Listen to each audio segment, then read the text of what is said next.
I'm Koura, and welcome back to my podcast, Filmmaking, actually. Ta-da! So, maybe I thought about this too much, but I feel like this is a potentially controversial topic. The way I do the podcast is I write out the episode first, and then I try and kind of work out my thoughts on paper, and then I record the episode.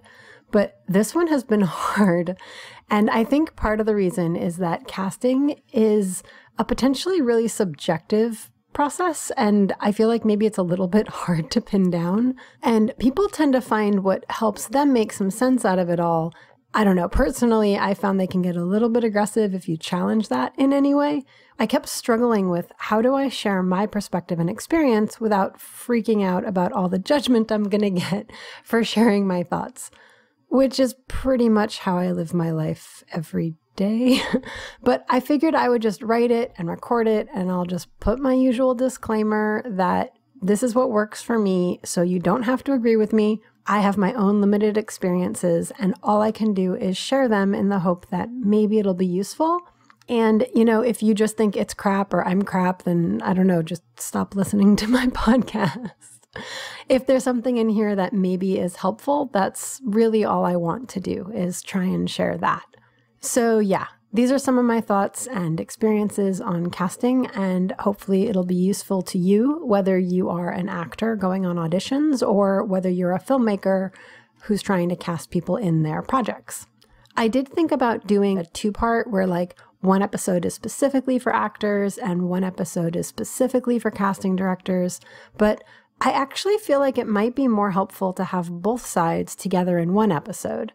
When I was acting, I wish I had more understanding of what it was like on the other side of the casting table, and working on casting my own projects, it's been helpful, like at least to me, to have an understanding of what it's like to be going on auditions as an actress. So I figured I would do it as one episode and kind of put them together just as one thing.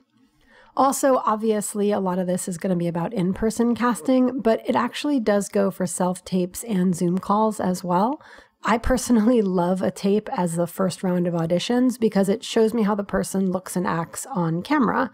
That said, I've had some tapes come in that were amazing, and then the person's a hot mess when they're doing a live read. And I've had okay tapes that I decide to give a live read to, and the live read is amazing. In the end, you know, can the talent portray the character naturally? Can they work with the director and take direction? And do they fit well with the other cast? But I'm getting ahead of myself. Again, casting is a super weird process because it is so subjective, and there isn't like some scientific set standard that acts as a universal guideline for the industry.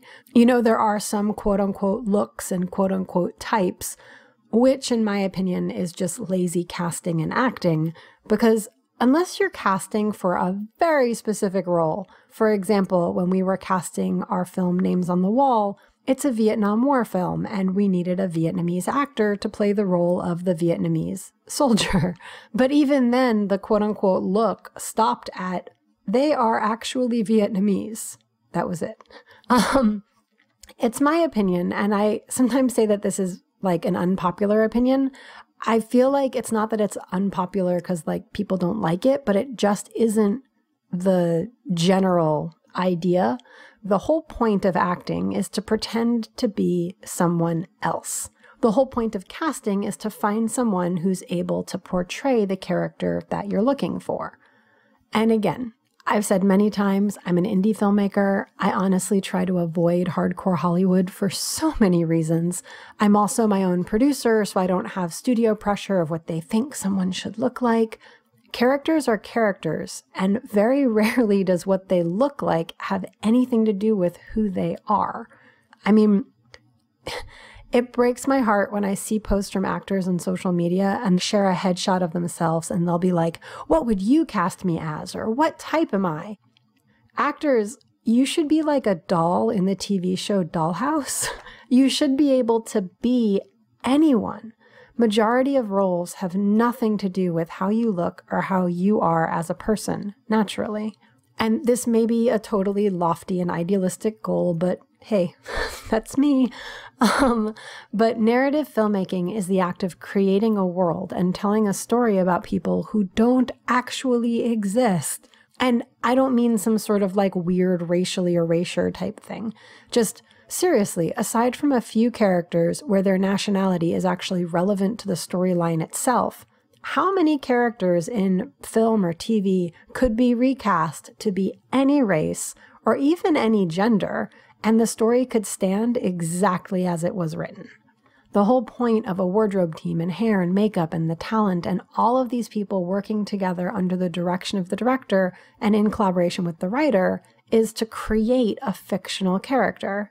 And I am kind of speaking to production right now, but if you're looking for a straight-laced nurse and you cast someone who's a nurse and very straight-laced, in my opinion, that's kind of lazy casting and it's lazy acting. Filmmakers should never look for a type, and as an actor, don't let yourself be typecast. It's my opinion that so many actors get passed over because some casting director or producer or even director has some preconceived idea of what a character should be or look like based on who they are. You know, the cute blonde next door, or the hot lead jock guy, or the bikini babe in the music video, or the nerdy science student. I'm almost done with my soapbox, and I will get on with actual casting tips. But seriously, humans are humans, and they really should be cast as such. Last little side note, look at the world around you. You know, go out one day and just sit somewhere and people watch. Okay, maybe not right now, but whenever it's safe to do that. My favorite place to do that is at conventions. My husband and I have worked at a bunch of like Comic-Con type conventions and Spooky Empire and stuff like that.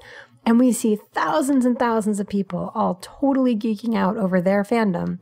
And while some of them were clearly the stereotypical convention goers, so many are just random people you'd never think would be the type to hit up a convention. But why? They're people. Of course they're going to have things they like. So here's the thing about humans. Humanity is ridiculously diverse just as its own thing by itself. Humans are layered and awesome and interesting and have stories and hopes and dreams and likes and dislikes. And it isn't just the one-track 80s high school film characters. You know, a great example is the song Stick to the Status Quo from High School Musical. Yes, I went there. But the whole song is about people who are in one quote-unquote group who actually love things outside of what would be considered quote-unquote normal for them. I mean, the whole point of those movies is the star of the basketball team wants to be in the drama club. So yeah, when it comes to humanity, probably 100% of all people like more than one thing and don't fit in a perfect box. So when it comes to casting, again, this is more for producers, directors, casting professionals, I say forget everything you've learned about types. If I see one more stressed out nerdy person dependent on an asthma inhaler due to an anxiety attack, I'm gonna scream. Like, I used to have to take my inhaler in the middle of gymnastics practice. Why aren't there athletes or just normal people with asthma having like an asthma attack? Anyway, look for humans when you're casting. Who is your character? What makes them that way? Honestly, that does start with the writers, but sometimes it seems like the casting room is where characters go to die. Like, cast humans. And actors, if you find yourself stuck in a type and you can't break out of that, get yourself a better agent or a better acting teacher, because if you're just being put out for auditions that are basically you, that's not acting. And casting directors, if you're only going for someone who quote unquote looks the part based on a headshot, give your production team a little more credit. You know, can someone act? Do I see the character in front of me without hair and makeup and wardrobe? Is this person standing in front of me as the character on the page? That should be the only thing in your mind in the casting room when you're sitting behind the table or when you're looking through audition tapes. And as the talent, you should just be naturally saying the lines and being the character as soon as you start to read. That's my soapbox. I'm going to put it away now and get to some basics for casting. For actors, the best advice I ever saw on casting is this. Good casting directors actually want to cast you. When you walk into the room, they're as hopeful as you are that you're going to be the right fit for the part. I mean, that's their whole job, is to find the right fit. That isn't to say they aren't human and that they couldn't be having a bad day or be as emotionally exhausted as you are going through audition processes. You know, sometimes they can be a little bit less than enthusiastic when you walk in. But if they're doing their job, and no offense, I mean, I know I'm guilty of this And it's a constant reminder to stay fresh and remember that when that new person walks into the room, I may have just watched 75 reads, but this is the first time I'm seeing this person. If the people behind the table really have their heart in it and they're doing their job, when you walk in, they want you to be the right fit. That said, going back to what I keep saying, filmmaking is an art, not a science, and that absolutely goes for casting. There's no rule book, and the problem with auditions, in my opinion, is that there's no certainty to hold on to audition. So like, you can walk in and the people behind the table are going to have their own biases and personal preferences and taste and ideas, and you may not be a good fit for a jillion and one different reasons. But actors, I cannot stress this enough. If you don't get a part, that's literally the last time you should ever think about that audition. Because here's the thing. You're going to scrutinize over what you could have done better or why they didn't like you or what went wrong. And then you're going to go into your next audition determined to do it differently and make sure not to repeat the last failure. But here's the problem. The next audition you go on is for a different role with a different casting director for a different project. And you have no idea if what you did last time is going to be a good fit for this new project or not. Constantly replaying past auditions and trying to perfect your audition process, audition to audition, is, in my opinion, literally insane because the circumstances role to role are totally different. Even if you're going back to the same casting director, it's still a different part. That said, it's one of my biggest pet peeves that apparently telling an actor why they didn't get a part is like a shockingly foreign idea in Hollywood. I mean, I understand that, you've got a 10,000 person cattle call. Who's time for that? But in my opinion, if you have a big enough budget to call in that many people, the casting person can literally take 5 seconds to jot down a note next to their number of why they're cut, and you can probably afford a PA for the casting days to just tell the person why they were cut. If you're a small project, you literally have no excuse. Take a few moments, give the actor a note or two on why you're cutting them before sending them home. Oh my gosh, but that's so much work. Well, guess what? Filmmaking is work. And from what I've seen of the mental health of actors, it is the least filmmakers can do after someone invested all of that time in learning the sides, working out the character, putting their heart and soul into it, potentially stood there all day going in and out of the casting room if you kept bringing them back, or even if they just read once. They still learned the lines you gave them, learned the character that you created, and brought their heart. Take 30 seconds and tell them why you're sending them home. Now, for actors, when you get that note, remember that the casting staff are not gods. No one is. Everyone is human, and they have their own opinions and thoughts and whatever. If the note really sucks and you totally disagree, after you let go of your ego for a moment and you really reflect on the note, see if maybe it isn't something you could possibly work on. If it doesn't ring true in your heart, say thank you and move on with your life. Just as an example of how casting directors are not without flaw, the actor who played Thumper in the Disney movie Bambi, literally the most perfect voice for that role. The casting director actually rejected that boy because they said he could not act. It was the animators who heard the voice later and were like, "Where is this magical child? Get them back here." And then they made film history with one of the cutest voices in any animation ever, in my opinion. And that happens all the time. So actors, remember, just because you get a note or you get sent home, it doesn't mean you have to give up on your dreams. It could be a bad note or whatever, or it could be helpful feedback that helps you do better next time. And when you go into a new audition, pretty much leave everything at the door and do the audition newly for this new character. That's my advice anyway. So that said, what am I looking for when I audition a character? The very first thing and the biggest thing I always look for is, can I tell this person is acting? If they're supposed to be talking to another character, do I believe they're actually talking to someone? Does it look like a random camera turned on in this person's life and I'm seeing someone just doing whatever it is in this scene? Or is the person just saying lines? And what does that mean? Well, there's a few kind of tells. One is when the actor is listening. Are they listening or are they just standing there waiting to say their next line? In real life, you have no idea what someone is going to say, and therefore you don't know what you're going to say back. So to sit there prepped with your next line is really unnatural and it's really evident. Also in real life, unless it's kind of part of whatever you're going through at the time, you're not usually thinking about how you just said what you just said and if you could have said it better and like self-critiquing. We as humans are not usually as painfully self-aware 24/7 as actors are, thinking about every little movement and word and voice inflection and if we said it well or not and what is the director thinking. Most people are just talking. So number one is the character just talking? You know, and there is this sort of very clear affectation people take on of acting versus just being a character. And it usually is really clear to me when someone has had a bad acting coach because you can see them, you know, start to act instead of just being. The best acting is just being the character, stepping aside from yourself and taking on who they are.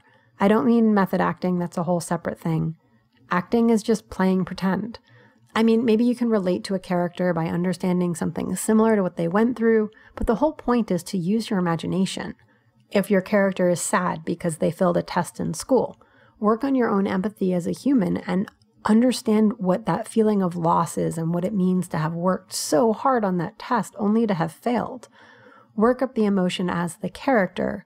Don't like just randomly make yourself cry by thinking about when your dog died when you were 5 and now you're crying because you are crying. The character is the one who's supposed to be crying because they failed a test. Hopefully that makes sense. That's a whole other topic for another episode that I'm going to do on working with actors and working with directors as an actor and how to direct and how to kind of help actors find a moment. But for this specifically, for auditions, when someone's sitting in front of me, the first thing I check, is this actor just being the character in front of me? When another character is talking, are they actively listening or are they just standing there waiting to say their next line? And speaking of lines, number 2, which is important for an audition, though I'm always open to more conversations once someone has been cast. Number 2 for auditions is, are they following the script? Usually if they're off by a word or two, I'm not super worried. But at this point in the process, I want to make sure they can in fact learn and say the words exactly as written. Some improv is cool, and I will do improv at the audition as a separate read if I want to see that. But some scenes, especially in the scripts that we do, they're usually actually very carefully written like a certain way and exact words were chosen for an exact reason. I will totally have those conversations with an actor once they are cast. We'll go over the reason for the exact wording if that specific word is very key to that scene, or, you know, they have to say it this way because it relates to a later scene or an earlier scene, or if I'm working with an actor on a scene and it's not super set in stone and the actor has an idea, you know, what if I said it this way? That feels more right for this character. That's a conversation I'm going to have with someone who's read the entire script, is tracking with the entire story and where this one particular piece of dialogue fits into the context of everything. But I'm not going to have that conversation 100 times in the audition process with people who don't even know if they're going to be playing the role yet. We haven't had the full conversation of who the character is, what's happening at that exact point in the story, you know, in relation to all the scenes before and after. I'm not going to get into all of that in an audition. I mean, that's me personally. If you're listening to this as a production person and you're like, oh, I want to get into that with everybody auditioning, you can totally do that. Again, art, not science. Just for me personally, if someone can't do the lines as written during the audition where their very goal is just to perform the sides they were sent, unfortunately, it's tended to be a red flag for me that they probably won't be doing the words as written when we're on set. And there are times where it's important that someone's actually sticking to the script. So after just seeing if their read is natural, the next thing I do is I look, are they natural because they're rewriting the words into their own words? Or are they actually, as an actor, able to internalize the words on the page as they're written and perform them as the character as written? That's something that's important for me to see personally during the audition process. Number 3 is kind of like number 1, but it has more to do with the physical performance. Do they seem stiff in their motions, or are they moving around naturally? Again, are they comfortable as this character?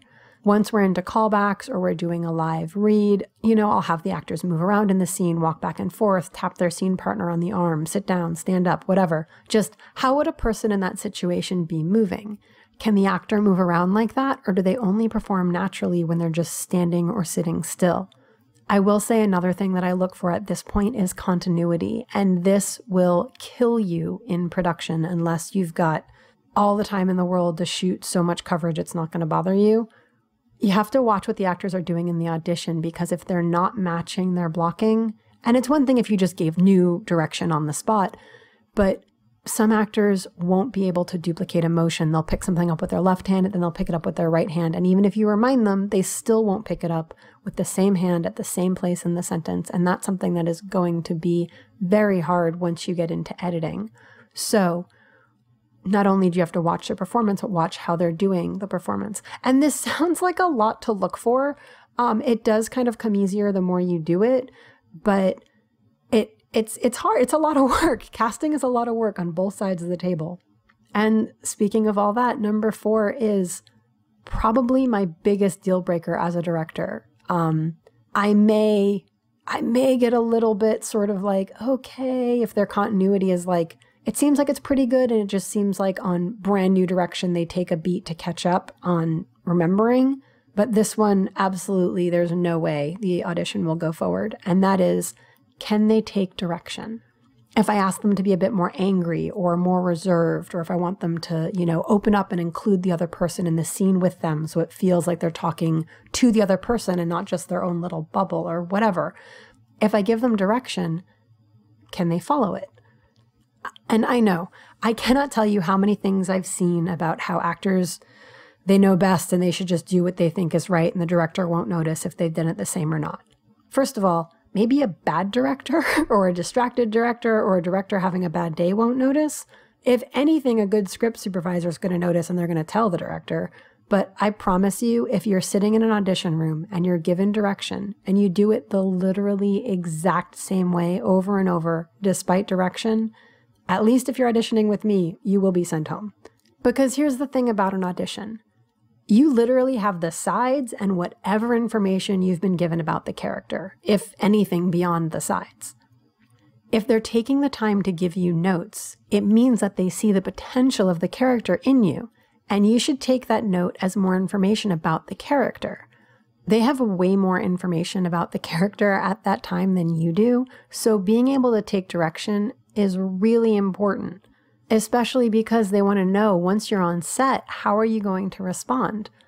I personally think that checking that in the audition process is vital.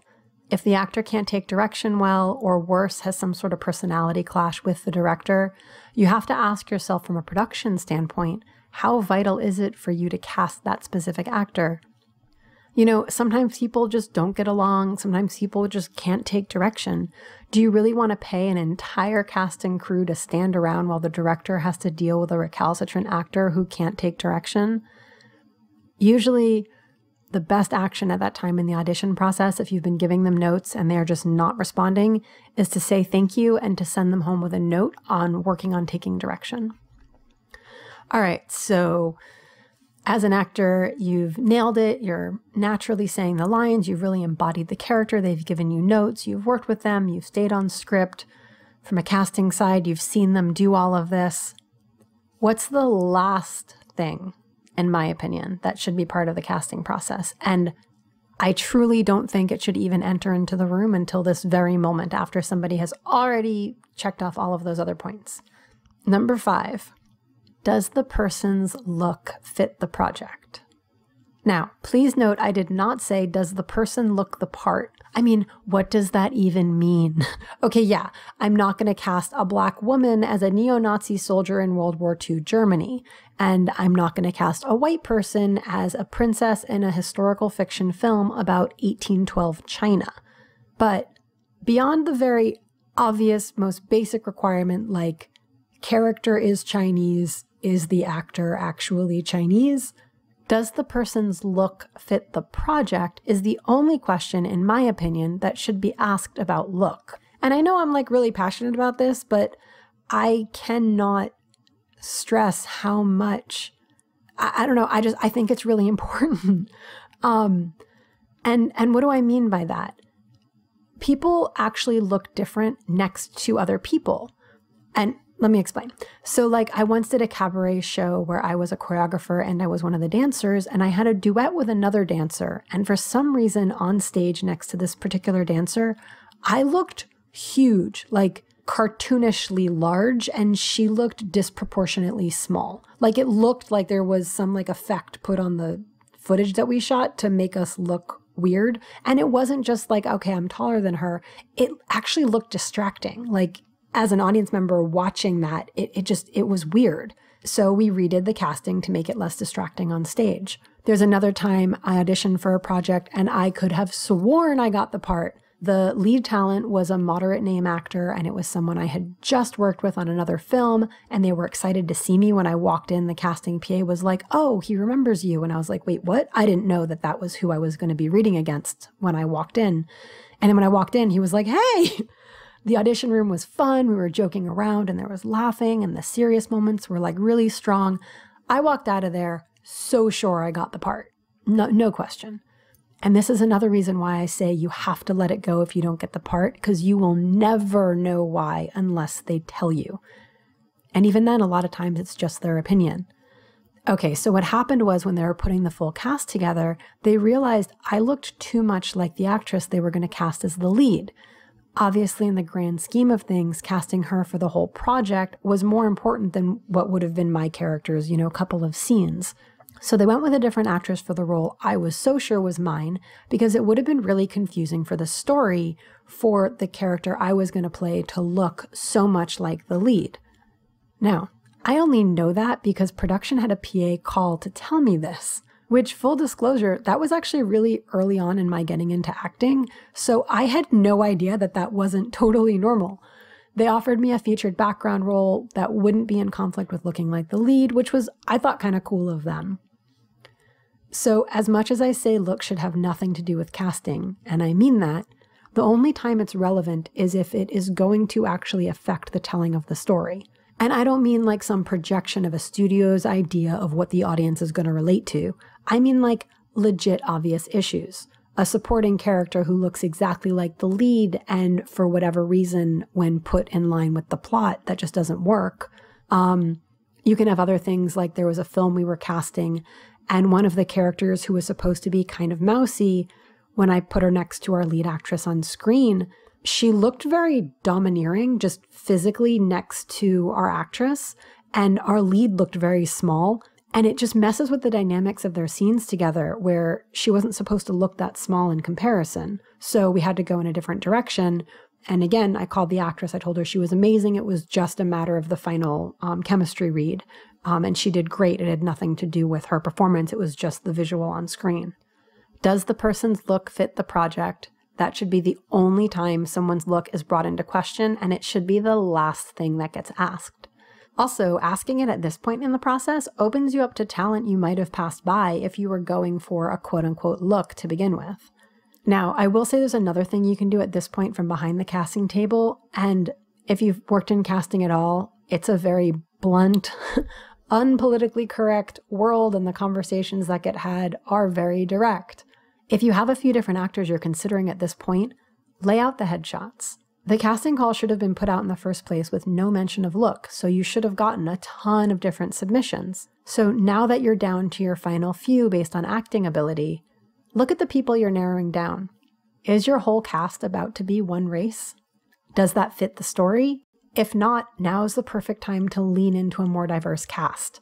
You'll end up with actors that are more naturally the part, while diversifying your story in a way that actually reflects humanity without playing into racial stereotypes or trying to find like the black guy or the white girl or whatever. If you just go in for who is this human being and you bring in all kinds of actors, once you're down to your final few, you can lay them all out and go, these two actors were both awesome. This one brings us a little bit more diversity. Honestly, aside from the actual writing, casting rooms are where age and gender and quote-unquote looks can be totally wiped out of playing such an overbearing place in visual storytelling. Just cast humans.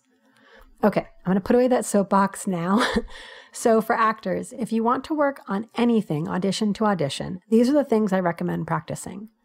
Doing your lines naturally, moving around as the character relaxedly. You know, how do they stand? How do they sit? Do they sit? How do they move? Where do they look? Where do they put their hands? Are they emotional? Are they kind of flat? Are they happy? Are they sad? All of those things can play into not only the voice tone, but also the physicality of the character. Taking direction. Sometimes it's hard on the fly. You know, you prepared for an audition and the character in your head is furious and super screaming, and you do your read and they say, that was great. Can you do it again, but calmer? Can you as an actor shift gears that quickly? I will tell you, I went on an audition once where the character was angry that someone was taking her furniture, and there was this chair that meant a lot to her, and she was really mad. I came up with a whole backstory about this character and why it meant so much that this one particular chair was being taken. And when I went into that audition room, I was screaming mad about this chair. They were really impressed and asked me to do it again, just a little less angry. Here's the problem. I had spent so much time nailing this anger, I wasn't really able to shift gears, and needless to say, I basically just gave the exact same read again, and it sucked and I was sent home. So work on flexibility and shifting emotion and motivation, and remember that this is their character. At this point, you're just trying to show them your ability to portray their character. So take their direction, try and internalize it. Improv classes can help with this, kind of being able to jump around on the fly. And last but not least, literally not caring after the audition is over. And I know this is so hard because no one likes not knowing, and sometimes it does help to know why, but if they don't tell you, the best thing you can do is move on, or you're going to potentially drive yourself crazy, or worse, you're going to start limiting your own ability as an actor because you're going to bring the ghost of every past audition with you to every new audition instead of walking in fresh and new. You know, to that casting team and to that character, you're a new person. So it's hard, but I cannot stress that enough. And if you're behind the casting table, I like to say give clear sides with maybe a little paragraph about who this character is for context. Maybe explain the scene a little and what's happening just before and just after so the actor can kind of work into it and have some more understanding, and it's not just words on the page. I once sat through an audition and it was literally 5 hours of the exact same read, and every single guy just read it exactly the same. All they had been sent was the side, that's it, and the character name and a very basic description. And at one point, the director turned to me and said, I'm just waiting for someone to do it different. And I thought to myself, they're all doing it exactly the same because they all were given the exact same information, and these men are not psychic.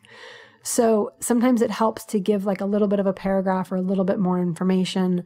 I know for me, I have actor friends, if I'm doing an audition and every single tape is just terrible and it's all terrible in the same way, sometimes I'll actually check the sides and I'll just send the sides to another actor and I'll say, hey, can you just read this with me real quick? I just want to see, do these sides just suck, or am I just not finding the right people?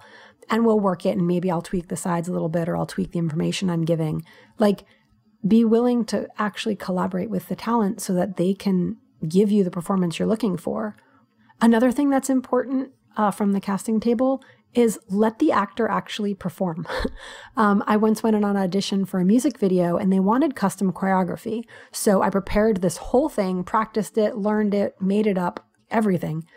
And when I got there, they said, actually, can you just do our blocking? And then they cut me off after 10 seconds and sent me home. For those listening, it's easy to go, wow, well, you clearly sucked. Here's the thing. That casting call was open for weeks. I kept seeing it popping up over and over and over, and they kept running the exact same call, and it kept getting more and more urgent until they finally literally put urgent casting in the actual casting call itself. And from what I saw waiting to go in, the people were coming in and out of the casting room really quickly. The role was really simple, and there is no way that in all of the greater Los Angeles area, after weeks of casting, they couldn't find anyone to fill the role. My take on it is that the person doing the casting was actually kind of doing a crap job of running the auditions because they were asking for choreography, then they were changing it the moment that you got there, asking the talent to not do what they prepped, but do something else, and then just cutting them off and sending them home. If you're running an audition, actually watch the audition, give the actors the space to perform for you. And if you asked for choreography or a specific monologue or whatever, don't change it when they get there and then not give time to do the new one. And then it's awkward and it doesn't lend itself well to finding the person you're looking for. If you have someone who seems like that maybe they could do it or they're close, give them a note or two and see how they do. I've had people send in tapes and I send it back with a note and have them redo it. And more often than not, the second tape is 1,000,000 times better. Actors aren't mind readers, so tell them what you want. And more often or not, if they're a good enough actor, they'll be able to do it. So give them some direction. And then if they don't cut it, give them notes. Even if it was just that they didn't have the right look for the project in the end, you can still let them know that their acting was really good and you'll keep them in mind for future projects. We as an industry, meaning the people behind the table, we depend on talented actors to make actual projects that have heart and soul and living, breathing characters on the screen. So give the actors some love. More often than not, they worked really hard on that audition, even if they didn't give you the performance you were looking for. And if they just came in and they were clearly unprepared, you can tell them that too. They may give you some attitude or pushback, but if you're speaking the truth, they're going to know it in their hearts. I mean, if they weren't prepared, they know they weren't prepared. So just be honest, but be kind. Actors are people too. Okay, I hope this was helpful. I know it's a bit out there, but for filmmakers, I hope it helps to hone your casting process. For actors, I hope it gives you a few cornerstones to hold on to. As always, like, subscribe, tell your friends, blah, blah, blah. If you have any questions, you actually can send in a voice clip on our link at Anchor. You can also always email us at filmmakingactually@gmail.com. And yeah, that's it. Bye. You've been listening to Filmmaking Actually with Koura Linda, Space Dream Productions podcast. Subscribe to us on any or all the podcast platforms, but we especially recommend our sponsor, Anchor. If you like what you hear, leave us 5-star ratings and positive reviews on iTunes and Stitcher. It helps more listeners like you discover the show. But the best thing you can do if you really like the show is tell a friend. Want to leave a comment or ask a question? Email at filmmakingactually@gmail.com. This is Spacey speaking. And did you hear about the actor who fell to the floor? I think it was just a stage he was going through. And we'll see you next time.